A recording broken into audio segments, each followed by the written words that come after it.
Welcome to this online service of the Unitarian Universalist Church of the South Hills, also known as Sunnyhill. Our mission here is to create a more just and compassionate community within and beyond our walls. My name is Krista Stanley, and I serve as a worship associate for this congregation. If you are a newcomer or visitor to our congregation, please let us know that you're here by posting a comment on our live Facebook feed or by getting in touch with our membership director, Bethany Thornton, at sunnyhillmembership@gmail.com. We would love to let you know how you can connect with us even during this time when our building is closed. Our opening words, titled "All of Us Are Beautiful," were written by Thomas Rhodes. We come in a variety of colors, shapes, and sizes. Some of us grow in bunches. Some of us grow alone. Some of us are cupped inward, and some of us spread ourselves out wide. Some of us are old and dried and tougher than we appear. Some of us are still in bud. Some of us grow low to the ground, and some of us stretch toward the sun. Some of us feel like weeds sometimes. Some of us carry seeds sometimes. Some of us are prickly sometimes. Some of us smell. And all of us are beautiful. What a bouquet of people we are. Once again, welcome to this online worship service.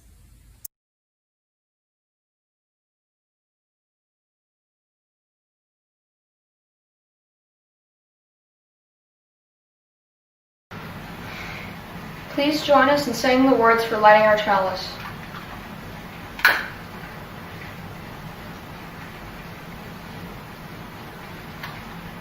Within the heart of the flower, the fountain of beauty, within the heart of community, a fire that warms and dances.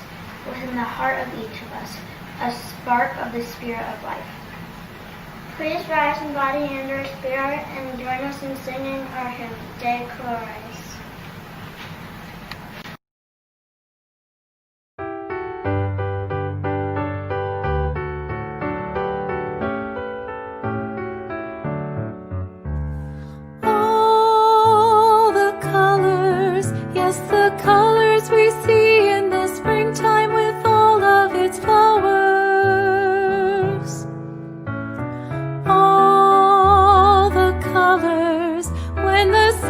Shines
There was once a poor family who lived in a drab little house in the neglected part of a city.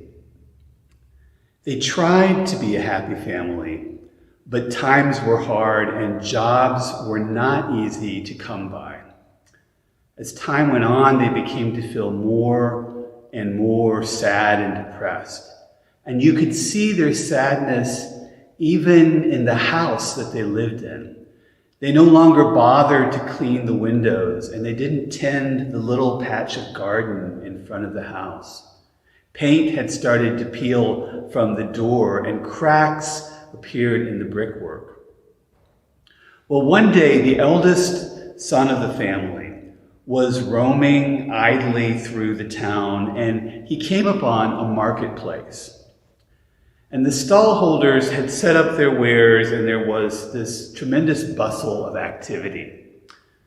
In spite of his feelings of near despair, the boy found himself being caught up in the excitement of the morning market. He stopped to watch the people buying fruit and vegetables and freshly baked bread and tempting cakes. He noticed a line at the fish stall and took a deep breath of pleasure as he passed the stall of fresh summer flowers. But the stall that most attracted him was this little second-hand stall tucked away among the awnings of the regular marketeers. He had never noticed this stall before, and so he stopped to investigate. And there, hidden in the dark recesses, he noticed a beautiful vase. Quickly, he reached into his pocket and fingered the coins that he found there, and found that he had just enough to meet the cost of the vase, but that there would be nothing left over. But he thought to himself, why not? If we have some hard days, I'm going to buy this vase. My mom will love it. Everyone will love it. And he handed over the contents of his pockets, his few coins, to the man behind the counter. As the man wrapped the vase in brown paper, he said to the boy, enjoy it, won't you? And treat it well, because it is a magic vase. With these mysterious words ringing in his ears, the boy went home, proudly carrying his purchase. Everyone at home was delighted with the vase, amazingly, and no one reproached him for spending his last few coins on it. Quite the opposite, in fact.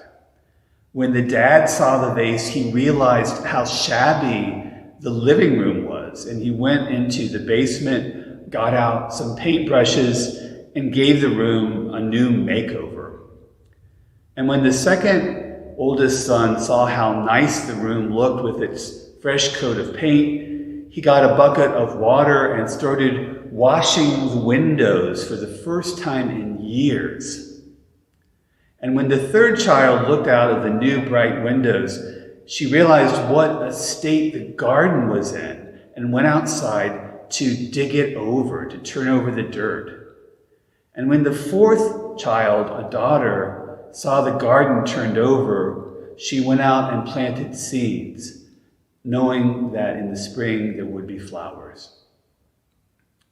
When summer came and the young daughter of the family went out to play in the garden, she noticed the flowers that had grown from the seeds, and she gathered a bunch of them to give to her mother.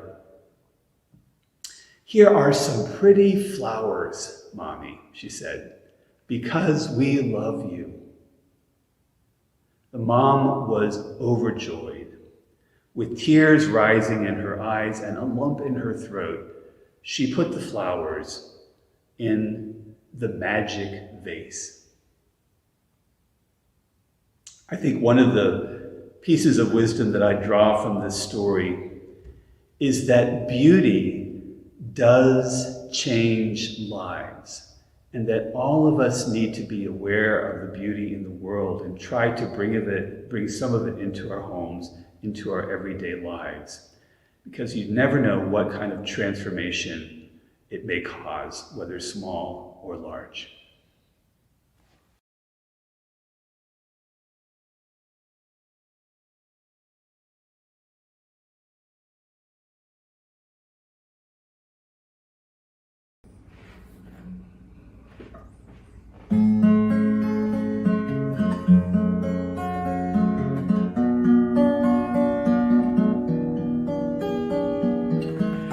Where have all the flowers gone? Long time passing. Where have all the flowers gone? Long time ago. Where have all the flowers gone? Young girls pick them, everyone. When will they ever learn? When will they ever learn?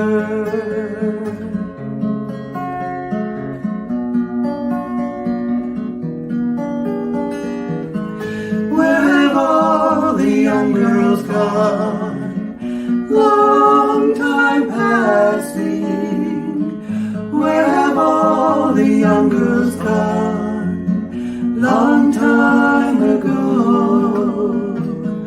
Where have all the young girls gone? Gone to young men, everyone.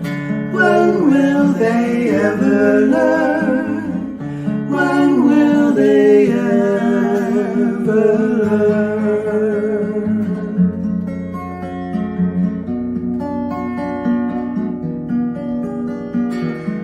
Where have all the young men gone? Long time passing. Where have all the young men gone? Long time ago. Where have all the young men gone? Gone to soldiers, everyone. When will they ever learn? When will they ever learn?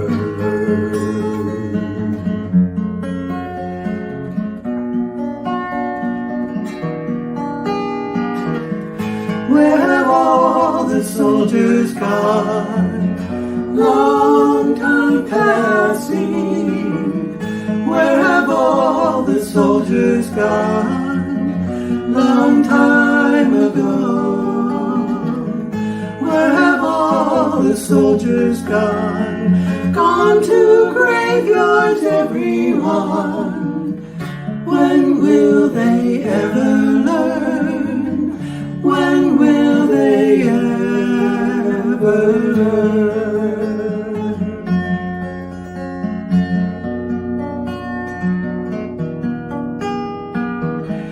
Where have all the graveyards gone? Long time passing. Where have all the graveyards gone? Long time ago. Where have all the graveyards gone? Gone to flowers, everyone. When will they ever learn? When will they ever learn?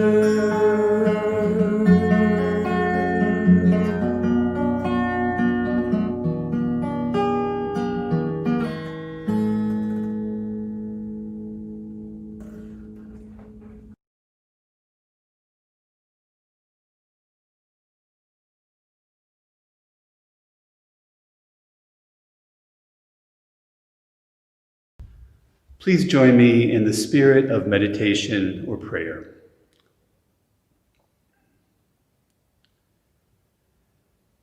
Let us take a moment to pause, to be still, to notice, to refrain from moving our restless hands and feet,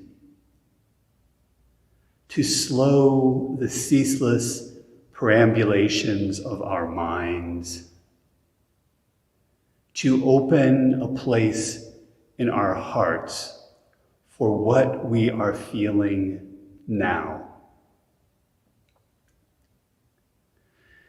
In the middle of summer, there is enough space to see more clearly the things that matter most, to take into account those places and people whose existence has blessed us in a million ways.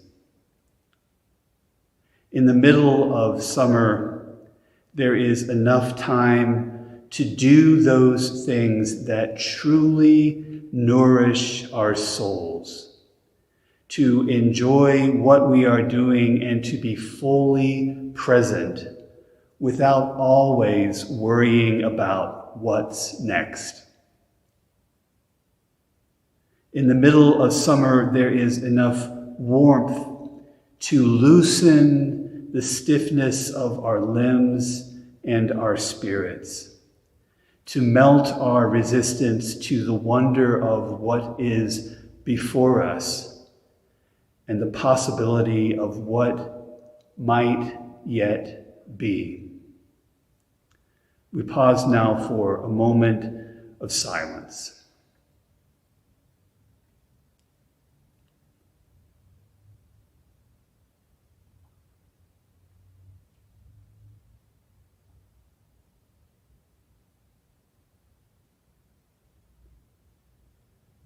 May the rich expanse of this summer open us to the beauty of each moment, to the bounty of all life, to the blessing of being.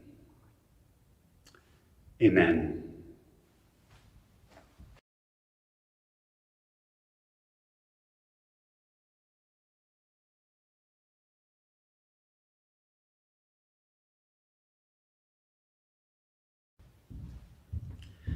Norbert Čapek, founder of the Unitarian Church in Czechoslovakia, introduced the flower celebration ritual in 1923. The traditional Christian communion service with bread and wine wasn't acceptable to many members of his congregation because of their strong reaction against the Catholic faith that many of them were raised in. So he turned to the native beauty of the Czech countryside for elements of communion which would be genuine to his people. The flower celebration service was the result. It was such a success that it was held yearly just before the summer recess of the church. The flower communion was brought to the United States in 1940 and introduced to the members of our Cambridge, Massachusetts Unitarian Church by Dr. Čapek's wife, Maya V. Čapek. It has since spread to UU churches across the country and become an annual tradition. In the flower celebration ritual, congregants are each asked to bring a cut flower with them to the service and place it in a communal vase at the front of the church. Later in the service, they're asked to come forward and choose a different flower to take home with them. The significance of the flower communion is that just as no two flowers are alike, so no two people are alike. Yet each has a contribution to make. Together, the different flowers form a beautiful bouquet. Our common bouquet would not be the same without the unique addition of each individual flower. And thus it is with our church community. It would not be the same without each and every one of us.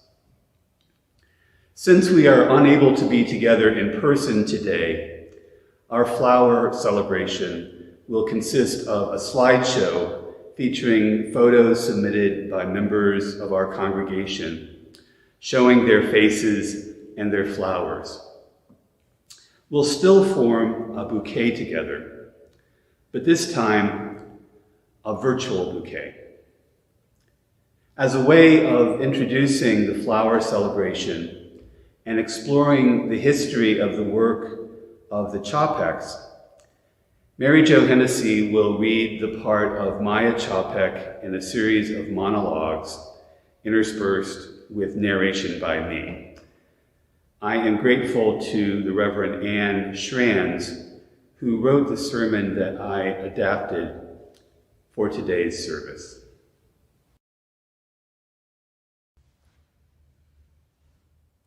I am Marie Varuna Octavic Chapek. My friends and family call me Maya. I was born in 1888 and grew up in the city of Chomutov, then in Western Bohemia, now in the Czech Republic. As a young woman, I rejected Catholicism and became quite liberal in my religious outlook, but I did not join a church. In 1907, when I was 19 years old, my parents, my sister, and I emigrated to the United States. It was not easy learning English. I envied the small immigrant children that I knew. They seemed to learn the new language so easily. I worked hard to learn English because I wanted to go to college. Some people called me ambitious, and it was no compliment. I felt pressured to get married and start a family, but I longed for something else. I never felt so alive as when I was learning something new. I wanted a life of the mind as well as a home life. I wanted to be able to support myself and not be dependent on a husband. I was admitted to the School of Library Science at Columbia University and graduated. You cannot imagine how good that felt. I began working in a branch of the New York Public Library. There I met another Czech emigre, Norbert Čapek, a Baptist minister. He spent a lot of time in the library studying for his PhD, and because he could read newspapers from Bohemia there. He was 47 and I was 29 when we met. The 18-year age difference between us bothered some people, especially because he had been married twice and he already had 8 children. But Norbert was so bright, so fun to be with, so handsome and so kind. I fell in love with him and he with me.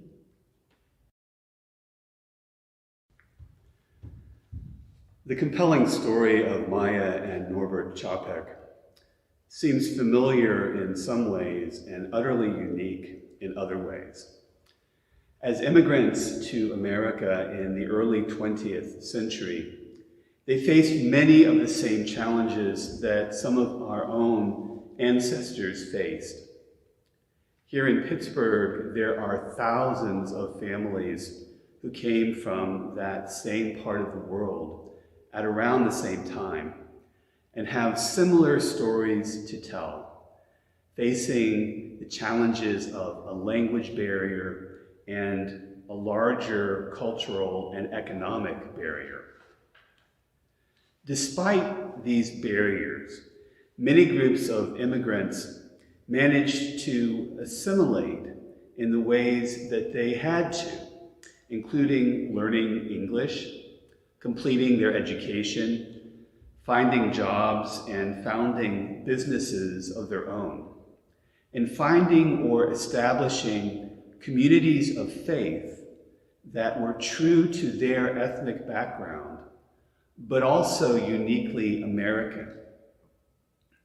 At the same time that they were assimilating in many ways, these groups of immigrants were also maintaining their own unique ethnic and national identities and supporting one another in all of their endeavors. They built extremely close-knit communities in the middle of the cities and towns where they settled. But the Chapek story was also unique in at least a couple of ways. First of all, Maya Chapek was unusually independent for any woman of her era, but especially unusual among women who were immigrants at that time. The resolve and determination that she displayed in completing a professional degree from Columbia when she did is really quite remarkable. Second, the Chapek story is rather unique in that they were religious free thinkers. They did not mindlessly accept the religious traditions in which they were raised, but actively looked for a religious community which upheld and expressed the values that were most meaningful to them. And as we'll hear in a few minutes, they saw the importance of giving their children the experience of the wisdom from many different religious traditions. Norbert Chapek resigned from the Catholic Church at age 18 because he was disappointed in the priests' cynical attitude toward their parishioners. He believed that the church could be more than just going through the motions without any meaningful transformation or search for what is most important and pressing in life. He wrote that the task of the church must be to place truth above any tradition, spirit above any scripture, freedom above authority, and progress above all reaction. Those are words we would do well to live by. Truth above any tradition, spirit above any scripture, freedom above authority, and progress above all reaction. Norbert Chapek defined religious education as an endeavor to awaken the inner forces of the child and teach them how to organize, harmonize, and adapt them to the ever-changing influences which come to them from outside.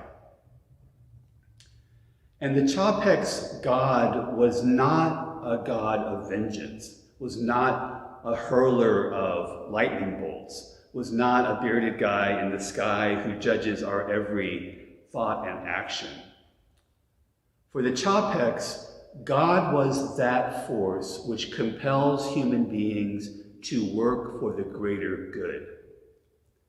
They believed that there was a spark of the divine in each of us.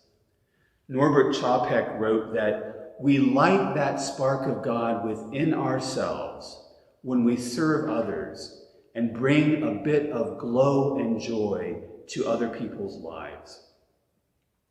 A little later in the service, we'll be singing a hymn that was written by Norbert Chapek called Color and Fragrance. Each verse ends with the phrase, God's vision growing. The vision he was talking about was humanity living into its potential to do good in the world. He was talking about a force for the greater good that depends not upon supernatural divine intervention, but upon each of us doing our part to bring something better into being. But now let's return to the story of Maya Chapek.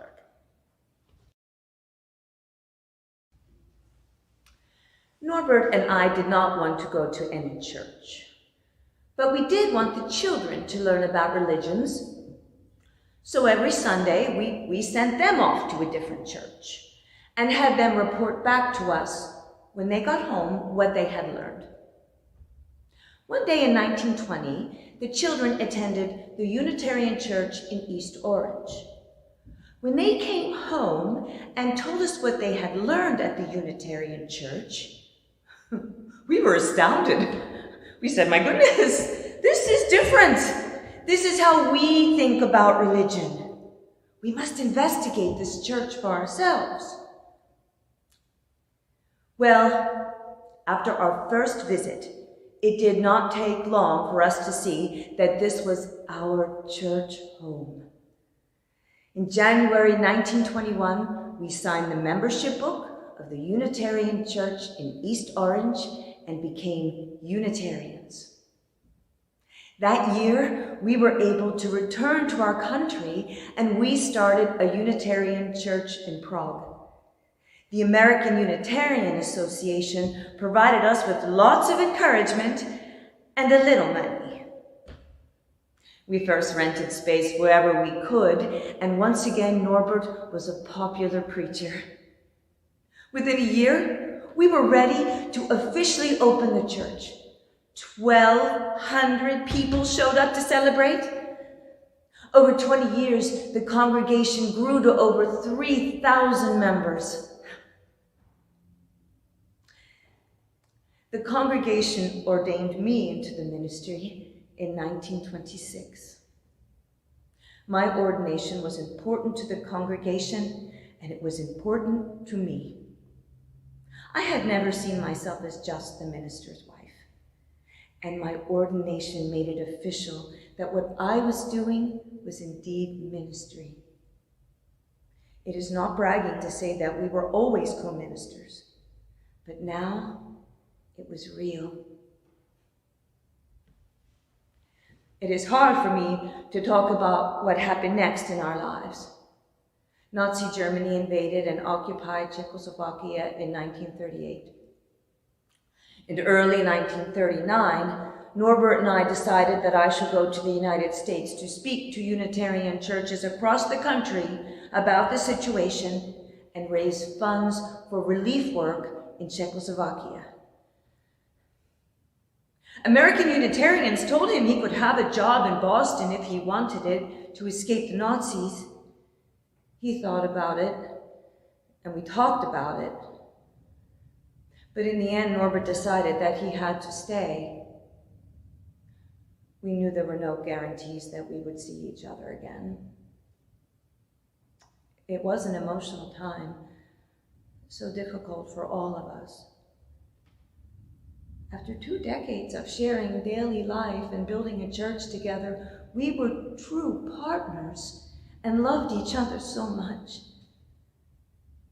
But our call to ministry required of us a different form of love in a different form, a larger form. It required a sacrifice of us, and so I went on my lecture tour in the United States. It soon became clear I would not be able to return to Czechoslovakia. The loneliness was nearly unbearable, and I miss Norbert so much, and I worried about his safety. During my 1940 speaking tour in the United States, I introduced the flower celebration ritual to the United Churches, the Unitarian churches in Cambridge and Massachusetts and New Bedford, Massachusetts. The flower celebration, we did not call it a communion as many of your churches do today because we felt that was a Catholic term. We introduced the flower celebration at the Prague Unitarian Church in 1923.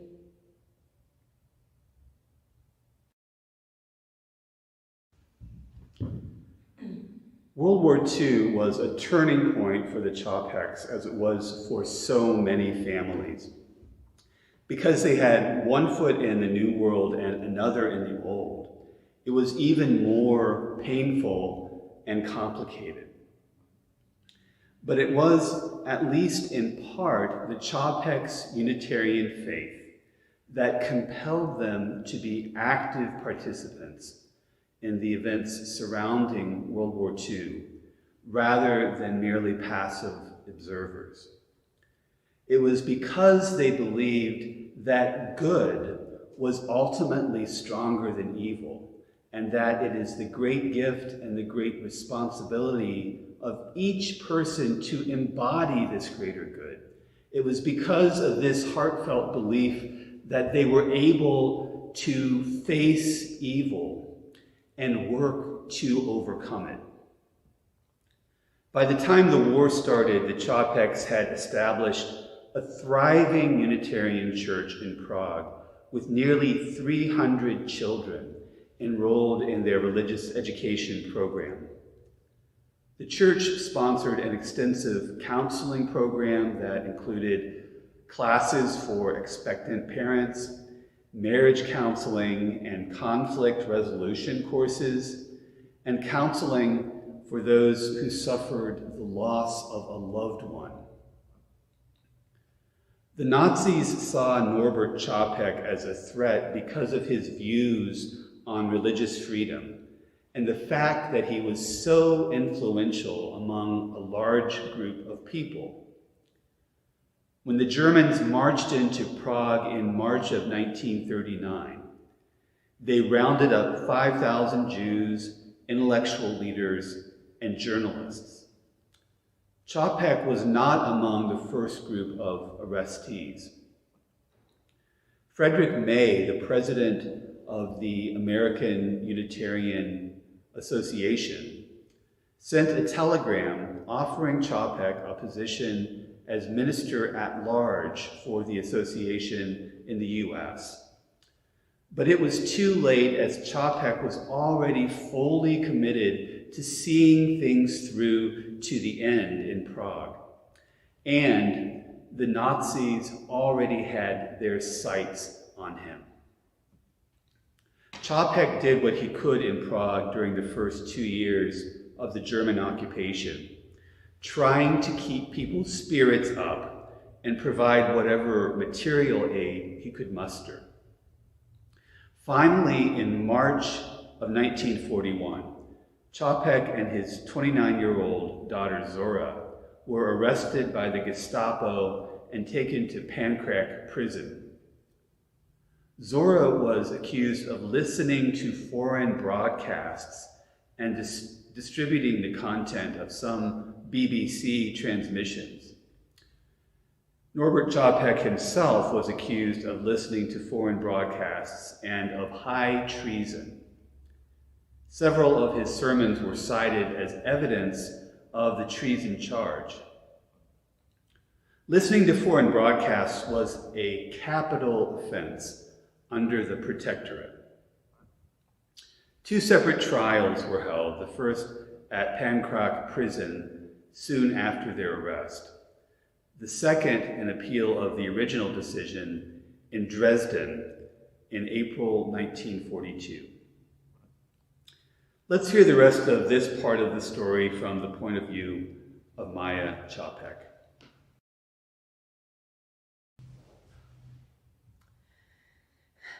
The appeals court found Norbert innocent of the treason charge, recommending that, given his age, he was nearly 70 at this time, the year between his arrest and the appeals trial be counted toward his jail time. The Gestapo completely ignored the court's recommendation and sent Norbert to Dachau and Zora to forced labor in Germany.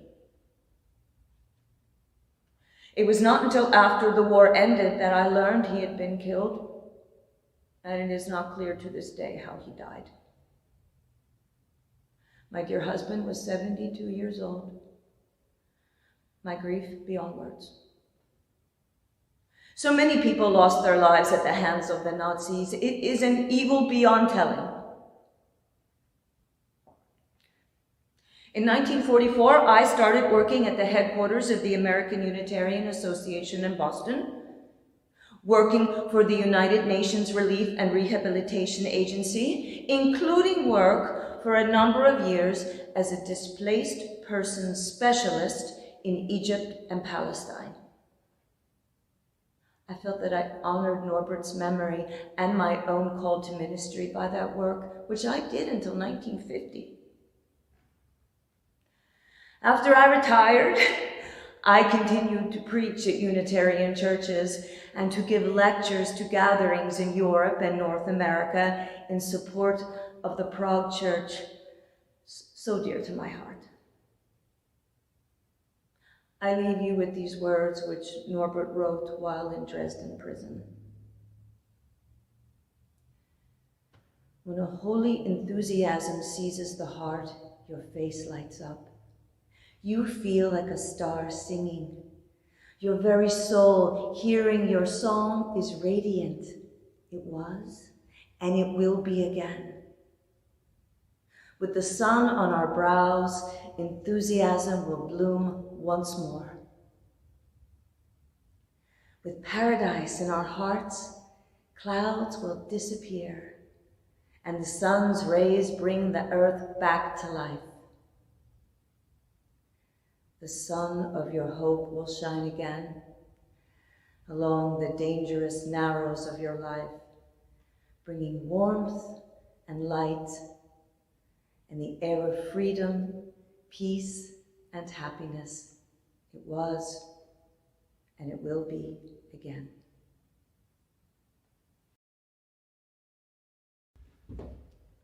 The flower celebration is the wonderful ritual that the Chapeks gave to our religious tradition, a reminder of the beauty and dignity and importance of each and every human being.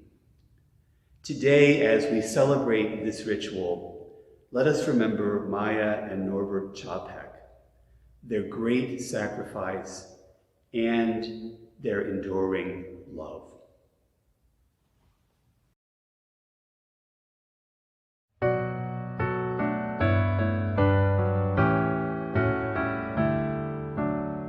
Color and fragrance, magical rhythm, sweet changing music will change us with them. Life within life, inner light gently glowing. Surely you seem to be God's vision growing. Oh, starry heavens, worlds of all splendor, suns without number, new life engender. Wheel in a wheel with the light brightly glowing, moving in harmony, God's vision growing. And full of pebbles, high mountain passes, depths of the ocean, dew on the grasses, great things and small, with the light gently glowing. Word of a wordless song, God's vision growing.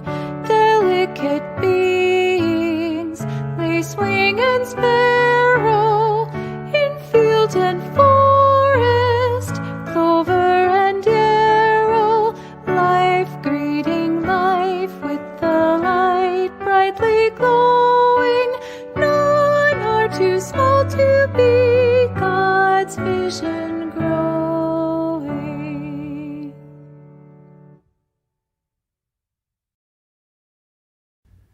We'll now give and receive our morning offering. We do not have a designated beneficiary for today's offering, so any non-pledge income will go toward our general operating budget.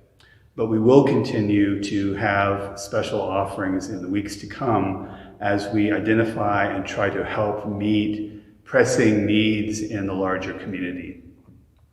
If you'd like to make a donation via our online giving system, you can do so one of two ways. You can go to sunnyhill.org and click on the button that says Online Giving, and then follow the step-by-step instructions.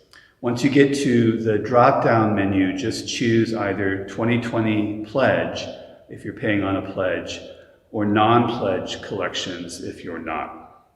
You can also give by text at 412-324-3130. If, for example, you're texting a gift toward your pledge, dial 412-324-3130, enter $ amount followed by the word pledge. or if you're giving to the general operating fund, $ amount followed by general. Thank you so much for your generosity.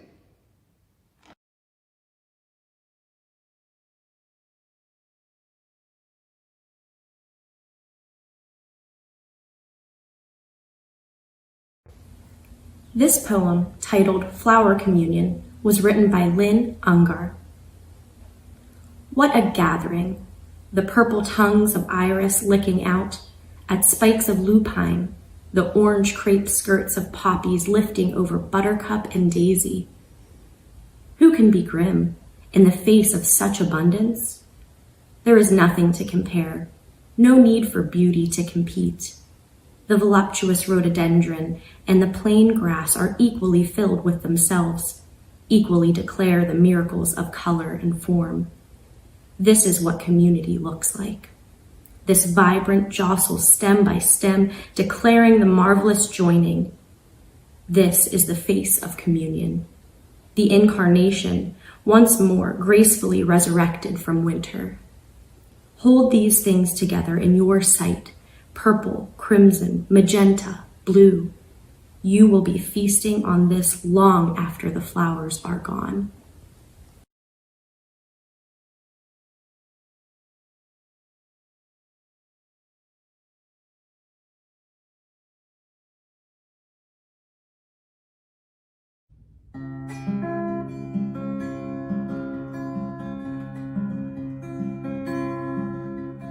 Silently, the morning mist is lying on the water, captive moonlight waiting for the dawn. Softly like a baby's breath, the breeze begins to whisper, the sun is coming, quick, you must be gone. Smiling like a superstar, the morning comes in singing the promise of another sunny day. And all the flowers open up to gather in the sunshine. I do believe that summer's here to stay. And oh, I love the life around me. I feel a part of everything I see. And oh, I love the life within me. A part of everything is here in me.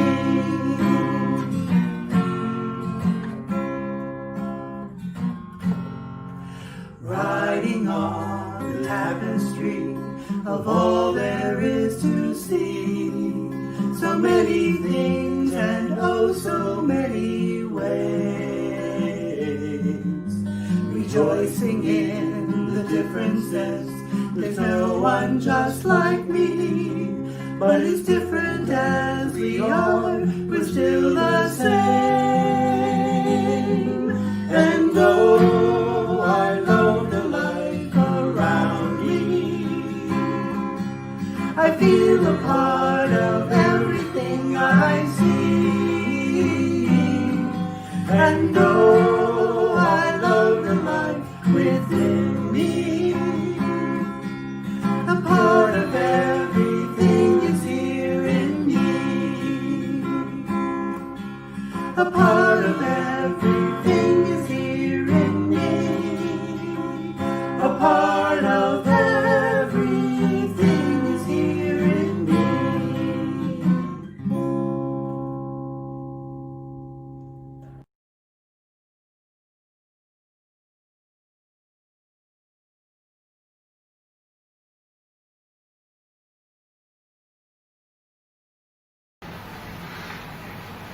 Please join us in saying the words for extinguishing the chalice.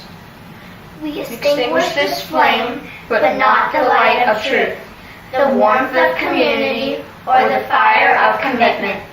These we carry in our hearts until we are together again.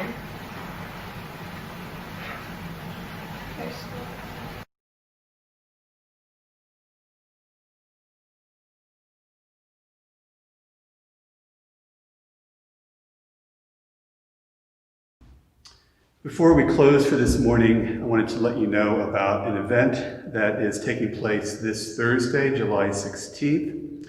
It's a speaker event by author David Harris, who recently published a book titled A City Divided: Race, Fear, and the Law in Police Confrontations. And it's specifically about police relations and race in the city of Pittsburgh and the history that's involved there. David's going to be speaking about the book and answering questions. That's an event that's taking place this Thursday, July 16th, 7 p.m. via Zoom. It's being co-sponsored by the Pennsylvania Interfaith Impact Network, or PEN, and you can find registration on PEN's website, which is PIIN.org. And I hope that as many of you as can will check that out.